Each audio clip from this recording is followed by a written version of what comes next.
Muito boa noite. Começa aqui mais um Lideranças Empresariais, um programa em parceria com o LIDA, a Associação de Líderes Empresariais, destinada a fortalecer o pensamento. Hoje refletimos sobre Portugal, sobre os dias inquietos que vivemos e numa altura em que nos dizem que o pior ainda está para vir. Mas a Europa, o euro, a Grécia, a dívida, a banca, as empresas, os mercados, o petróleo e a paz são também riscos à espera de respostas em 2012. Há esperança para os portugueses? Emenda para Portugal? Salvação para o euro? As respostas são hoje de Alexandre Soares dos Santos, é o presidente do Grupo Jerónimo Martins, no seu espírito livre, pensamento crítico e próprio. Muito boa noite, Alexandre Soares dos Santos. É um gosto recebê-lo aqui no Lideranças Empresariais. Antes de mais, eu gostava de começar precisamente por si. Diz que é um homem exigente, diz que às vezes é intransigente. Já os outros que o conhecem dizem que tem uma atitude arrojada e visão e que é um homem que não se coíbe de falar. O que é que herdou do seu pai e do seu avô? À esquerda é do meu pai e do meu avô o gosto pela liberdade e o gosto pelas pessoas. O meu avô era um homem com um sentido humano extraordinário. Para ter uma ideia, em 1921 foi a primeira companhia em Portugal a oferecer a todos quanto trabalhavam o 13º mês, em 1921. E no fim da guerra criou uma colónia de férias, primeiro na Caparica, mais tarde em Colares, no Banzão propriamente. E era um homem permanentemente a empreender, permanentemente. Foi das primeiras pessoas que foi a Angola nos velhos DC-3. Porquê? Porque estava entusiasmado em começar coisas em Angola. E depois era um amante da verdade e do rigor. E esses princípios, esses valores que ele defendia, não há dúvida nenhuma que passaram para mim e passaram também ao meu pai, embora o meu pai fosse genro, mas era sobrinho, porque meu pai e minha mãe eram primos. Ou seja, o empreendedorismo corre-lhe no sangue. Sim, corre no ADN da nossa família, claro que sim, claro que sim. Em 1968 assinalou o fim da sua carreira no estrangeiro e começou em Portugal à frente do Grupo Jerónimo Martins. São mais de 40 anos. O que é que já fez por este país? Olha, quando vim para o Jerónimo Martins tinha 300 pessoas na parte armazenista e 2.000 na indústria. Hoje tem 25.000 pessoas em Portugal. E mais, creio que 30 ou 35.000 neste momento na Polónia. O ano passado, que já não foi um ano economicamente famoso neste país, criamos ainda 1.000 empregos e ainda investimos 100 milhões de euros.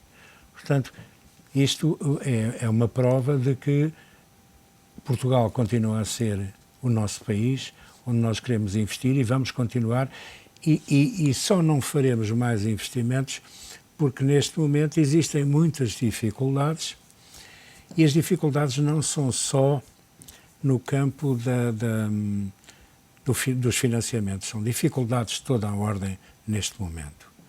E claro que com o poder de compra das populações a reduzir, nós temos que ter muito cuidado, não é? Muito cuidado.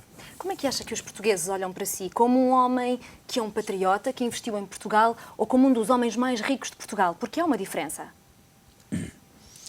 Não sei, não faço a mínima ideia, se quer que lhe diga. A única coisa que lhe posso dizer, com toda a abertura e sem receio de estar a distorcer, seja o que for, é que dentro da companhia todo o pessoal tem muito respeito por mim e tem-me demonstrado ao longo dos anos uma grande afeição. E uma das provas disso é que o Jerónimo Martins não tem rotação de pessoal. Tirando um pouco nas lojas, onde particularmente as senhoras rodam bastante, porque têm outras condições melhores noutros sítios, principalmente trabalho mais leve, eu dentro dos quadros, a rotação de Jerónimo Martins é zero, é porque se sentem bem. Quantos empregos é que criou o ano passado? 1.000 no Jerónimo Martins, 5.000 na Polónia. Qual é a média de salários? A média de salários do Jerónimo Martins em Portugal, o salário mais baixo, incluindo ordenado, mais os prémios, mais uma série de outras coisas, são 876 ou 886 euros por mês. Este é o ordenado mais baixo que o Jerónimo Martins paga. E ainda tem alguns prémios? Estes 876 inclui tudo menos aquele prémio que é dado quando da Assembleia Geral, que anda à volta de 250 a 260 euros por pessoa que tenha trabalhado todo o ano. O que é que vai continuar a fazer em Portugal no próximo ano, este ano? No ano de 2012 vamos continuar a remodelar as lojas Pingo Doce. Um supermercado tem uma necessidade absurda de ser remodelado de 7 em 7 anos. E vamos continuar a abrir algumas lojas. E estamos a construir, ou melhor, vamos construir, porque eu ia dizer estamos, mas falhou-nos o consórcio que tinha assumido a responsabilidade de nos construir um armazém no Poceirão, um centro de logística moderno, mas vai começar com outros. Portanto, durante este ano vamos investir num novo centro de logística a sul e outro a norte. Mas sei que há novos investimentos e previstos para maio. Vamos fazer investimentos grandes à volta dos seus 40 milhões na indústria. Só pode adiantar isso, não pode adiantar nada mais? Não, só posso adiantar que temos estado a discutir com o nosso partner, a Unilever, o aumento da produção de margarinas e gelados para exportação, para o mundo da Unilever. Está praticamente assente. Isso vai implicar um investimento à volta de 40 milhões de euros. Nos últimos dias assistimos a uma operação que foi anunciada pela Jerónimo Martins, pela sociedade, pela sua família, e ontem Manuela Ferreira Leite falava precisamente sobre esta transferência e foi uma abordagem que eu ainda não tinha, eu particularmente, não tinha ouvido em lado nenhum. E dizia Manuela Ferreira Leite que considerava estas críticas incompatíveis, não sei se foi exatamente esta a palavra que usou, mas mais incompatíveis, menos, sim. Desajustadas, numa altura em que o Governo e o país pede às empresas para exportarem, para se expandirem e para se internacionalizarem. Ora, quando uma empresa faz isso, depois é criticada. Como é que se pode entender esta dualidade de critérios? Essa dualidade de critérios vem do facto das pessoas muitas vezes não se debruçarem a estudar os problemas. Repare o caso de Jerónimo Martins. Nós saímos de Portugal. A nossa massa crítica, quando fomos para a Polónia, era pequena. E este é um dos grandes obstáculos que nós temos na internacionalização. Eu só comecei a adquirir uma dimensão interessante a partir do momento em que a Polónia se transformou num centro de vendas importantíssimo para Jerónimo Martins. Porque até lá eu estava permanentemente com dificuldades de aprovisionamento. Porquê? Porque os grandes fornecedores não viam em nós um cliente importante. Portanto, não estavam dispostos a dar condições nenhumas.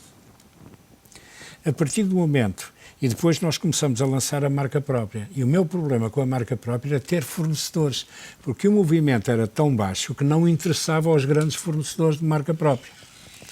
A partir da Polónia, tudo mudou. A Polónia transformou-se de tal maneira numa potência dentro da Polónia que presidentes de grandes companhias internacionais me telefonavam porque queriam pôr os produtos deles nas lojas. Isso deu uma volta tão grande que nós passamos a dominar e a ter os fornecedores que queríamos, com a qualidade que queríamos e ao preço que queríamos. Ou seja, o que me está a querer dizer é que se tivesse confinado a Portugal, o que é que teria acontecido ao negócio? Com o tempo, acabávamos por vender a uma empresa internacional. Ou seja, as empresas devem internacionalizar-se. Eu com o tempo não tinha possibilidade de competir com empresas como o Auchan e o Carrefour. E hoje tem. Porque eles trazem o produto lá de fora e o produto que vem lá de fora está integrado numa cadeia muito grande. Hoje estou à vontade. Hoje já estou com massa crítica para que me permita entrar num outro país mais ou menos do mesmo tamanho. Mas ainda não me dá a força para poder enfrentar países como o Brasil e fazer uma aquisição muito importante. Já ouvi Isto é um aspecto que muitas vezes é esquecido. Julgam que internacional é chegar. Aqui cheguei. Não é. É dificílimo.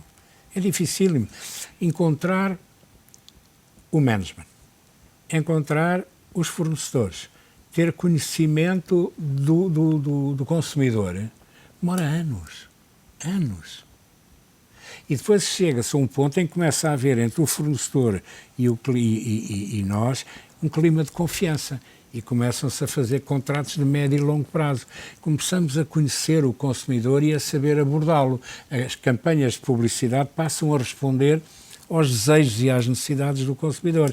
Mas até lá chegarmos, para a sua informação, não há uma única empresa no Grupo Jerónimo Martins, chame-se Lever, Fima, Iglo, Pingo Doce e Biadronca, que tenha ganho dinheiro antes de 8 anos. Portanto, isto é uma prova de que quando você se internacionaliza, você tem que ter um balanço muito forte. Financeiramente tem que estar forte para resistir. Isto foi um dos problemas, ou melhor, um dos erros que nós fizemos quando fomos ao Brasil. Foi cedo demais. Foi 2 anos mais cedo do que tinha sido previsto, do que tinha sido decidido. E daí tirou algumas lições também, já o sabemos. Já ouvi dizer muitas vezes que Portugal e os portugueses não gostam da iniciativa privada. Acha que é preciso mudar essa mentalidade de que a procura por lucro é uma coisa má? Oh, Tânia, eu acho, primeiro que tudo, que é extremamente importante nós decidirmos que tipo de sociedade queremos. Queremos uma sociedade socialista ou queremos uma sociedade liberal com a iniciativa privada? Temos que escolher. E se formos para uma, faça-se isso. Se formos para outra, faça-se isso também. O que nós não podemos é andar nesta história. São os malandros, são isto, não pagam impostos, a insultar e depois querem que as pessoas investam e querem que o investimento estrangeiro venha. Ele não vem, porque ele tem medo. Ele tem medo. Tem medo do quê, exatamente? Tem medo de ser permanentemente chantageado, tem medo de ser nacionalizado. Quando nós sentimos que um país, foi o que me aconteceu, por exemplo, quando eu fui para a Polónia, é um grande exemplo. Eu, quando fui à Polónia, foi em 91 pela primeira vez. Eu senti que estava num país ocidental que gostava da iniciativa privada e queria que ela chegasse. Isso sente-se? Sente-se, absolutamente. E aqui em Portugal é o contrário? Aqui em Portugal só cria dificuldades. Eu tenho um caso de uma empresa, eu já não me recordo se ela era dinamarquesa ou norueguesa, importantíssima na cultura de peixe, fish farming. E vieram falar comigo, queriam fazer uma joint venture. Eu nunca andei metido neste tipo de indústria, perguntei porquê, Jerónimo Martins. Porque nós temos muito boas referências vossas, etc. E sabemos que precisamos de um partner. Mas porquê é que vocês precisam de um partner? Porque andamos há 4 anos a tentar ter um terreno na zona de Sines e ninguém decide. Está a perceber? Ora, não se decide porquê? Por incompetência? Ou por não quererem a iniciativa privada ou por não querem ser chateados? Isto tem que ser claro. É a única forma de atrairmos. O que é que, na sua opinião, tem que mudar já? O que é que este governo deveria acelerar para que não aconteçam deslocalizações e para chamar a iniciativa privada? Olha, a primeira coisa é termos um regime fiscal que as pessoas saibam com o que contam. Sabem, eu vou para ali, faço as minhas contas, vou fazer o meu investimento, o meu retorno, quero um retorno de tanto, vai demorar tanto tempo, e os meus impostos vão ser estes. E aqui nunca se sabe, todos os anos mudam. Todos os anos mudam, e o investidor não gosta. Ele quer saber se vai pagar 30 ou 35. Ele não se importa do montante. Não é, evidentemente, se há um país com as mesmas características que oferece impostos mais baixos, ele muda-se. Isso é lógico. Mas não é a determinante. A determinante é saber se há estabilidade. Se há diálogo com o governo e se há uma constância económica, que é o que acontece na Polónia. O problema económico da Polónia é constante. Mudam os governos, mantém-se a política. E cá em Portugal não. E uma justiça que funcione rápido, que é o que acontece na Polónia, também em que a justiça funciona rápido. Mas o governo está a acelerar reformas agora. Não acredita nessas reformas? Acredito. Simplesmente tem que ter em consideração 2 fatores. O primeiro é a reação que o português tem contra qualquer mudança. Nós somos uma sociedade que não gosta de mudar nada. Nada. E veja-se sempre que algum decreto, se anuncia um decreto, ainda ninguém leu o decreto, já está todo mundo a dizer mal do decreto. O governo quer lançar os genéricos, etc., a Ordem dos Médicos vem logo a protestar. E nunca dizem porquê. Protestam. Por protestar, porque estão contra. Mas nunca dizem porque é que estão contra. Os argumentos que normalmente se usam, se você presta atenção, repare que eles não valem nada. Estamos contra. Eu dou sempre o exemplo daquele ministro, Dr. Correia Campos. Sempre que chegava a um centro de saúde para fechar, ou por causa das urgências, ou isto, tinha uma data de gente à volta dele para dizer mal, queixar-se e tal. Substituíram o ministro e desapareceram. Portanto, isto eram movimentos organizados que estavam contra a mudança. Isto é fundamental.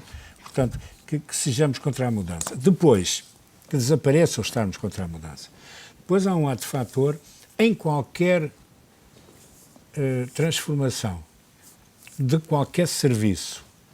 É fundamental envolver as pessoas que vão estar nesse processo. Você vai mudar um determinado departamento, tenciona reduzir, digamos, 20% das pessoas. Você tem que dizer, tem que falar com aqueles que vão fazer a reforma e dizer-lhes o que é que vai acontecer com eles. Se vão ficar ou se vão embora. Que é para não haver o movimento assim, então como eu vou reformar para eu ir para a rua, eu vou tratar do meu próprio despedimento. Não, tem que se dar uma garantia às pessoas, ou de que vão passar para outro serviço, ou que ficam naquele serviço, ou que vão ter uma indemnização X. Isso replicado para o país, o que me está a querer dizer é que o Governo deve explicar, e muito bem, os sacrifícios aos portugueses, porque assim eles vão entender o que é que vai acontecer no fim do dia. O que é preciso? Primeiro explicar aos portugueses e depois, dentro de cada serviço, vamos partir de Direção-Geral de Finanças, que é aquela que mal Direção-Geral de Comércio, não interessa. É o Ministro falar com o Diretor-Geral e depois ser o Diretor-Geral aquele que vai ser o responsável pela mudança. E ensinar-lhe, formá-lo, como é que ele vai fazer isto e como é que ele vai dialogar com as pessoas. Não adianta nada um senhor Ministro chegar à televisão e dizer vamos fazer isto, se as pessoas que estão envolvidas não sabem. Resultados sabotam. O que é absolutamente normal que uma pessoa tente defender os seus interesses. Portanto, para isso, a única forma que eu conheço é dirigirem-se às pessoas, falarmos com as pessoas. Eu já passei por esse problema no Brasil, em que a Lever comprou uma grande companhia, maior do que a Lever, e teve que cortar muita gente, 1.600 pessoas em pouco mais de um ano. Tudo correu bem porque nós fomos falar com as pessoas. E as pessoas sabiam exatamente o que é que lhe ia fazer em cada serviço. E no caso de serem despedidos, quanto era a indemnização. E a indemnização era sempre acima da lei. Sempre acima da lei. Porque as pessoas iam ficar um tempo desempregadas. E no Brasil, naquele tempo, não havia o subsídio de desemprego. Mais tarde veio um outro sistema, etc. Portanto, é preciso envolver as pessoas em tudo hoje. Nós temos uma sociedade jovem... Diz que o Governo quer mudar e são as pessoas que não querem mudar. É isso? As pessoas não lhes são dito porque é que querem mudar, porque é que temos de mudar. Têm que se envolver as pessoas. As pessoas têm que estar envolvidas no processo e perceberem porquê. Acredita que Portugal vai sair do euro? É uma pergunta, no mínimo, difícil de responder. Há um ano não se falava na saída de Portugal do euro. Hoje fala-se abertamente. Já de si é um mau sinal. O chanceler Helmut Schmidt, no último congresso do SPD, o partido a que eu pertencia, disse que a guerra do euro é uma treta. E é. Para mim o problema é político. Para si o problema não é económico? Não, para mim o problema é fundamentalmente político. Trata-se de saber o seguinte: a Alemanha quer ou não quer a União Europeia. Eu sempre estive convencido, desde os meus tempos na Alemanha, que a Alemanha só gosta dos nórdicos, dos bálticos e da Ucrânia.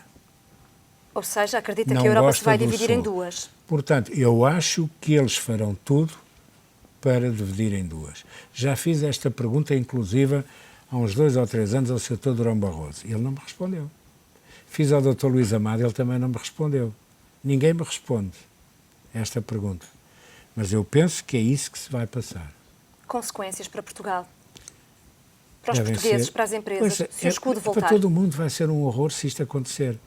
Eu estive com o presidente de uma grande companhia que juntou 3 grandes companhias e dirigiram-se a um destes institutos, eu já não me recordo se é o INSEAD, se é o IMD, e só para a companhia dele, a saída do euro são 2 bilhões de fatura.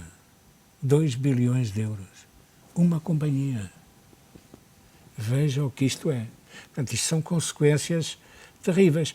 Mas aqui é que você tem Está que ter... preparado para isso? Se Portugal voltar ao escudo, o que é que vai acontecer? Não me fale nisso, que isso seria uma autêntica desgraça para nós. Mas não tem essa convicção. Afasta completamente esse cenário. Não tem um plano B. Não posso afastá-lo como chefe de empresa.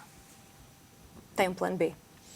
Tenho que estar consciente de que isto pode acontecer e quais são as medidas que temos que tomar. Mas quero acreditar, muito sinceramente, que vai acabar por haver algum bom senso passadas as eleições em França, etc. E isso vai depender de quem? Vai depender de uma cimeira, vai depender do eixo franco-alemão, do BCE, dos mercados. Parecem tantas as soluções, mas nenhuma resolução. Pois, essa história de depender dos mercados é conversa. Os mercados ou têm confiança ou não têm confiança. Portanto, se a gente conta com os mercados, temos que transmitir aos mercados confiança. E neste momento não há ninguém que transmita confiança. Os mercados não sabem. A banca, como é que está a banca europeia? Está bem? Está mal? Está péssima? Como é? Vamos investir na banca, vamos injetar dinheiro como faz o Federal Reserve nos Estados Unidos, ou vamos deixar andar isto como está? Acha Até que deveria a senhora acontecer? Merkel... Deveria acontecer? Eu pessoalmente acho que era forçoso que, e estou a falar em relação a Portugal, injetar liquidez na banca portuguesa. Eu não percebo bem porque é que não se retira da banca portuguesa a dívida pública. Porque parte do desemprego que está a acontecer em Portugal não é por crise nas empresas de ordens de venda. É porque elas não estavam habituadas mal a usar a banca para o seu fundo de maneio, para o seu capital de giro. Mas a banca investiu na dívida pública. E a banca investiu na dívida pública. Resultado, nós, por exemplo, no Jerónimo Martins, estamos a financiar fornecedores. Já financiamos vindimas, financiamos fornecedores para que eles comprem a matéria-prima. Já perdemos 22 fornecedores no ano passado e nós, quando ajudamos, não é por caridade, não. É porque nós temos uma necessidade absoluta de ter produtos nas nossas lojas. Ou seja, se não financiarem os produtores... Tenho as prateleiras vazias. Isso já aconteceu a Jerónimo Martins? Ficou com falta de financiamento aqui em Portugal? Bateram à porta dos bancos e os bancos disseram: neste momento não há crédito, meus senhores. Já. Este ano? Ou Em ano 2011. passado, 2011. Sim, já. E como é que Até fez? pediram-nos para rescindir. Eu, neste momento, em 2007 ou 2008, já não me recordo, quando começou verdadeiramente a crise, a primeira decisão tomada dentro do Jerónimo Martins foi: queremos estar sentados em dinheiro. Eu, neste momento, praticamente não tenho dívida. Portanto, como não tenho grandes compras, porque, felizmente, na Colômbia vamos começar do zero, mas se eu, na Colômbia, fosse para uma aquisição, a banca portuguesa não me teria ajudado minimamente. E eu teria que recorrer a um banco. Porquê que diz isso? Porque eles disseram. Veja o caso que eu lhe dei do Centro de Logística no Poceirão. Um dos membros do consórcio era um banco e esse banco é que faltou. Esse é também um dos motivos que o leva a escolher a Holanda.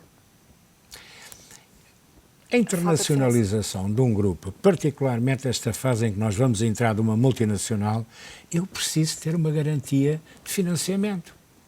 Nada me diz que daqui a um ano, eu conhecendo bem a Colômbia, não me apareça uma oportunidade de compra. Portanto, eu tenho que estar equipado para isso e não posso fechar um negócio e dizer: agora vou ali àquele bairro ver se arranjo lá um banco que me empreste dinheiro. Portanto, isso, uma das coisas que muito me irrita é que nos roadshows com investidores, eles consideram-me uma empresa polaca. Isso acontece? Muito. Está-me a acontecer de uma maneira. 60 e tal % do nosso movimento está na Polónia. Irrita-me. Mas eu compreendo, eu sou a quarta empresa da Polónia. A quarta maior empresa da Polónia. Números de 2010. Sou a 7ª empresa do leste. E estou entre as maiores 50 empresas de retalho em termos de taxa de crescimento. Portanto, eu tenho que estar preparado para isto. De forma que eu preciso de começar a ter uma relação internacional com bancos. Pronto, é este o problema. Alexandre Soares dos Santos, fazemos uma curta pausa nesta nossa conversa e já voltamos na segunda parte. Fazemos uma pausa nesta conversa e já voltamos com todas as incertezas sobre o país, a Europa e o euro, aqui nesta mesa.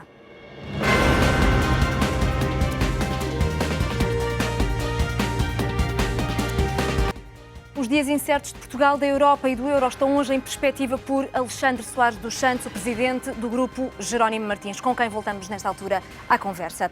Gostava de lhe perguntar, confia em Pedro Passos Coelho para mudar este estado de coisas em Portugal? Digo-lhe uma coisa, eu já estive 3 ou 4 vezes com o Sr. Dr. Pedro Passos Coelho, a última das quais há relativamente pouco tempo. Estou cada vez mais bem impressionado. É uma pessoa que conhece muito bem os dossiês, tem a vantagem de transmitir seriedade nas conversas e tem também, dá-me sempre a ideia de ser uma pessoa tremendamente determinada e muito bem informada. Verdadeiro? Sabe onde está e sabe para onde é que quer ir. A minha esperança é que ele não desista. Não desista de quê? Não se canse dos contra-ataques daqueles que não querem que nada mude. Acha que ele está a batalhar sozinho? E os restantes membros do governo? Não. Eu acho que o governo tem alguns elementos extremamente competentes. É um governo equilibrado, disciplinado. Eu por aí não vejo problemas. Eu tenho medo dos partidos e das pressões que exercem para impor as suas linhas de pensamento. Em quem é que confia, particularmente, dos membros do governo que conhece, além de Pedro Passos Coelho? Eu conhecer pessoalmente só conheço o Dr. Pedro Passos Coelho e o Ministro da Economia. E creio que é uma pessoa muito bem intencionada, que tem que se lhe dar tempo para estudar os dossiês e tomar as decisões. Mas tenho um grande respeito pelo Ministro das Finanças. Acho que é um homem inteligente, é um homem que sabe do que é que está a falar e é dos poucos que tem a consciência da dramática situação financeira do nosso país. Porque é muito fácil dizer, venha ao desenvolvimento, tem que haver crescimento. E de onde é que ele vem? Os privados não investem, o Estado não tem dinheiro. Então como é que pode ser? Primeiro temos que pôr as finanças em ordem.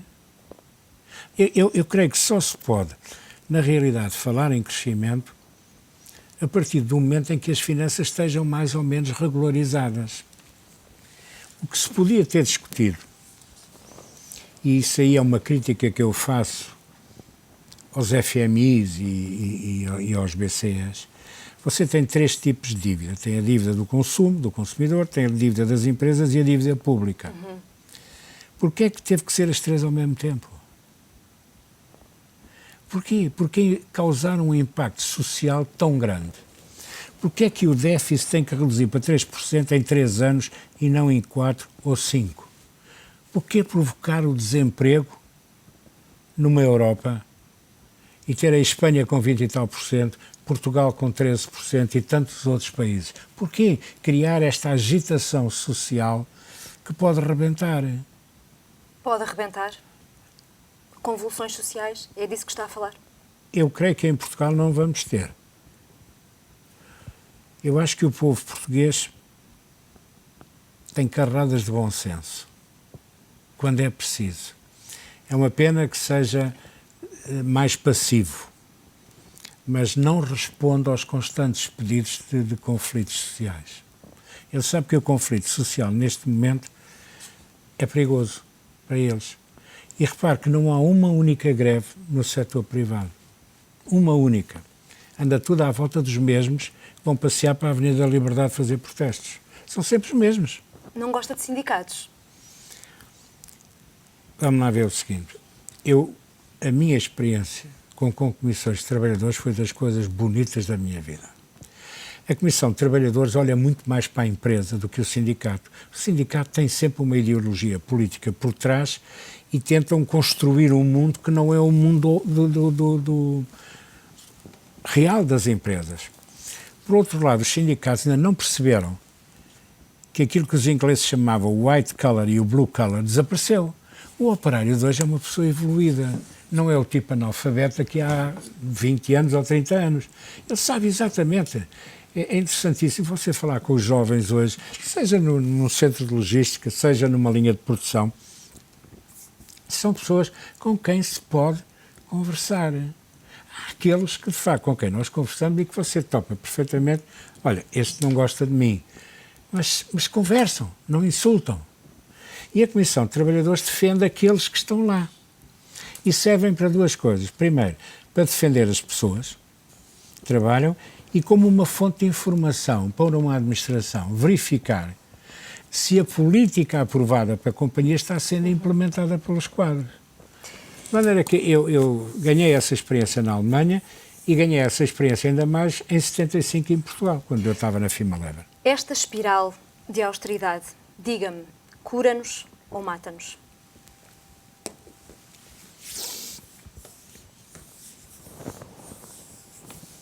Eu não acredito que as nações morram. O que acredito é que podemos ter um período de recuperação e de anos difíceis muito maior do que aqueles que dizem que vamos ter. Acha que a forma como o Governo está a distribuir os sacrifícios tem sido de forma igualitária entre ricos e pobres? Ou pode-se dizer que, neste caso, todas as pessoas foram afetadas e feridas já por esta austeridade? É muito difícil pedir-me a mim uma opinião sobre isso. Quer dizer, se me dissesse que me deviam ter tirado o 13º e o subsídio de férias, até concordo. Acha que isso devia acontecer este próximo ano, no setor privado? Não sou contra, se for necessário. Não sou minimamente contra. Repara uma coisa, Tânia, eu não me importo de pagar impostos. Eu só quero é que os impostos que eu pago sejam bem utilizados. Foi uma coisa que raramente é feita em Portugal. Ora, se os meus impostos fossem para diminuir a nossa dívida, perfeito. Perfeito, que é para bem de Portugal e está de voltar a crescer. Mas, além disso, nós temos que criar condições para atrair o investimento. Neste momento não é de esperar qualquer investimento. A esta luta, ficamos no euro, não ficamos no euro, o euro vai continuar a existir ou vai morrer, como é. Portanto, não é de esperar que haja grandes investimentos em Portugal. Não há. Mas é possível o Governo pensar numa agenda para o crescimento económico, como fala o Presidente da República, ou não? É possível gastar milhares de euros e não gastar milhões de euros e apoiar a economia? Neste momento, numa conversa, num jantar em que falou o Sr. Ministro das Finanças, não há hipótese de dinheiro, ninguém nos emprestar dinheiro. Ninguém nos empresta dinheiro até ao fim deste ano. Então como é que se vai criar emprego? Você não vai criar emprego nenhum este ano. Então como é que as empresas vão crescer? As empresas este ano não vão crescer. Está muito pessimista. Não estou pessimista, temos que encarar isto a sério. Temos que encarar a sério, não adianta eu estar a pensar que vou crescer quando eu sei que o poder de compra está a baixar. E enquanto não houver a banca privada a injetar dinheiro na economia que permita aos fornecedores voltarem a responder às encomendas, não vão passar disso. Só há hipótese de se criar emprego se voltarmos a ajudar as empresas e começar um movimento. E isto é extremamente importante, eu não vejo isso em parte nenhuma, têm que começar as fusões no sentido de se transformar as pequenas empresas pelo menos em empresas médias. Na banca também? Eu pessoalmente acho que vai haver um movimento de concentração na banca portuguesa mais dia menos dia. Quer arriscar a dizer qual? Não. Mas Isto tem essa depende de muitos convicção? fatores. Estou convencido disso. E depois, nos outros setores, deveria haver fusões? Na produção tem que haver fusões. A Caixa Geral de Depósitos, na minha opinião, devia estar concentrada a ajudar fusões entre empresas pequenas com as universidades a ajudar essas empresas a melhorarem o seu management, a terem uma contabilidade analítica, a saberem o que é um plano de marketing, que objetivos querem, desenvolvimentos técnicos, melhorar a eficiência das fábricas. Tudo isto devia ser feito com professores universitários. E a Caixa Geral de Depósitos, em vez de andar a comprar a Compal e outras empresas como fez no passado, devia estar a ajudar essas empresas. E esta linha de financiamento para as pequenas e médias empresas? Vai ajudar. Mas não resolve. Aliás, não devem ser. As grandes empresas devem tentar investir noutros sítios. E essas linhas de crédito devem ser para as pequenas e médias empresas, para ver se aguentamos. O senhor tem um excelente barómetro social que são os supermercados Pingo Doce, afinal de contas, é aí que as pessoas compram os alimentos para se alimentarem naturalmente. Gostava de lhe perguntar o que é que se sente de dificuldades em relação aos milhares de trabalhadores que têm e em relação às pessoas que vão às compras. Como é que vivem os portugueses nesta altura? Há muita pobreza ou não? Há muita gente com muita dificuldade. Eu notei isso na nossa própria companhia. E fomos obrigados a fazer um inquérito para saber qual era a situação real das pessoas. E porquê? Porque nós tínhamos 15 milhões de salários penhorados pelos tribunais. Portanto, havia alguém que tinha que ter dificuldade. Fizemos um inquérito e então apurámos 3 coisas. Primeiro, havia gente com fome. Segunda, a maior parte das pessoas que tinham contraído empréstimos não tinham a noção das responsabilidades que tinham contraído. Terceiro, não sabiam como agir. Então o que é que nós fizemos? A estas pessoas que tinham dificuldade para comer, nós demos uns vouchers, umas senhas, para poder comprar produto noutras lojas do Pingo Doce e não naquelas onde trabalhavam, que era para não... uma questão de privacidade. Aquelas que tinham dificuldade em organizar a sua vida, em ter um orçamento familiar, criámos uns times para dar esse conselho. E fizemos uns acordos com empresas de advogados para dar acompanhamento nas relações com a banca, isto aqui, porque as pessoas estavam completamente perdidas.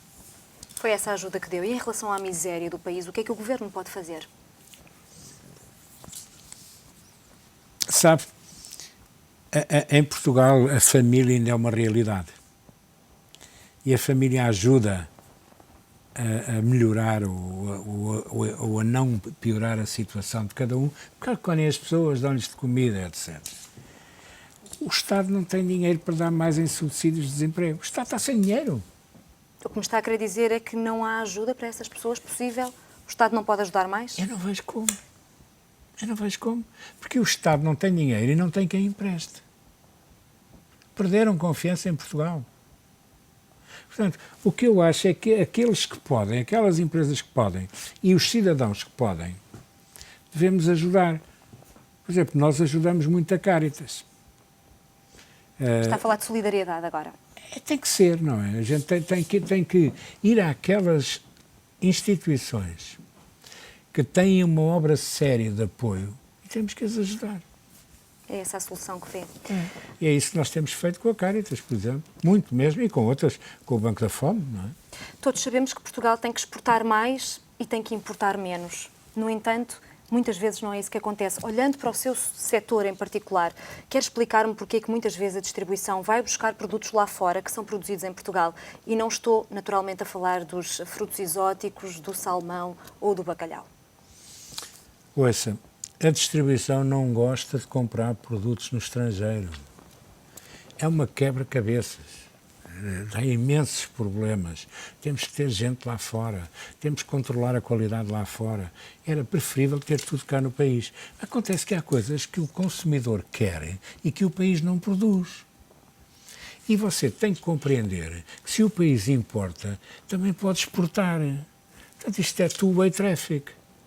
Portanto, nós só compramos lá fora Quando não tem hipótese nenhuma cá dentro. quando não há cá dentro. Mas, por exemplo, já ouvi dizer que as laranjas, o sumo de laranja do Pingo Doce, as laranjas são algarvias, mas é produzido em Espanha. Exatamente. Porquê que é produzido em Espanha? Não sei, porque o português não tem o espírito empreendedor para montar uma fábrica de sumos no Algarve.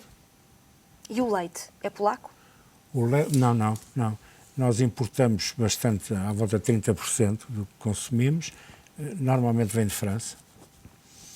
Mas temos um acordo com uma cooperativa que anda a discutir se investe, etc., em Porto Alegre, em que nós garantimos a compra total. E o arroz é asiático? Não sei dizer, isso é uma pergunta que eu não sei responder. Mas olha, vou-lhe contar uma história em relação... Quando o doutor Engenheiro Faria de Oliveira, não é? Engenheiro Faria de Oliveira, era Ministro do Comércio, telefonou-me a dizer que tinha um problema das laranjas do Algarve, eu tinha que o ajudar e nós ajudamos, compramos. 2 dias depois, a Inspeção das Atividades Económicas proibiu-nos de vender porque elas não estavam de acordo com a lei. E eu telefonei e disse, agora resolvam o problema. Ou seja, acha que os portugueses devem trabalhar mais e devem trabalhar melhor?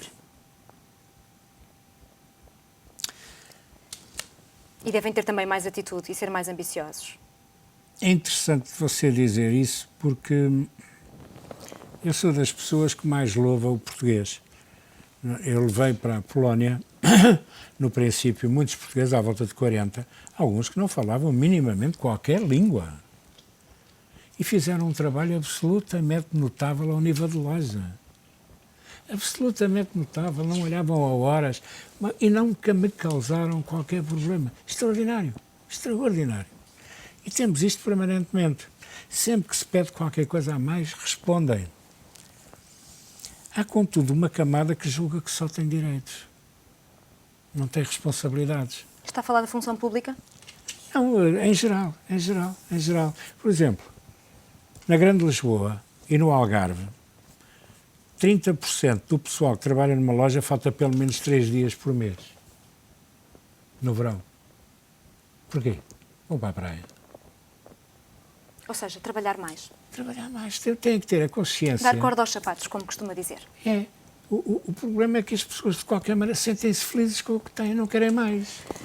Alexandre Soares dos Santos, estamos praticamente a terminar. Tenho ainda umas quantas perguntas que gostava de ouvir. Os seus quase 78 anos de experiência dizem-lhe que no final desta caminhada, no final de tanta austeridade, de tantos sacrifícios pedidos aos portugueses, e não sei qual é o fim da linha, não sei se 2013, 2014, vai haver algo de melhor à nossa espera. Portugal ainda vai ser um país a sério. Se nós, ouça, um país é o que os seus cidadãos querem, não é o que o governo quer, é o que os seus cidadãos querem. Portanto, se o cidadão português quer um Portugal melhor, tem que lutar para isso, tem que trabalhar para isso e vai tê-lo. O que é que gostava de dizer aos empreendedores, aos futuros empresários deste país, ou aos empresários hoje? Acho que temos que compreender a situação em que o país está, mas temos, acima de tudo, de ter o sentido de responsabilidade de continuarmos a investir e investir melhor para Portugal ser melhor. E os jovens? O que é que diz aos seus netos?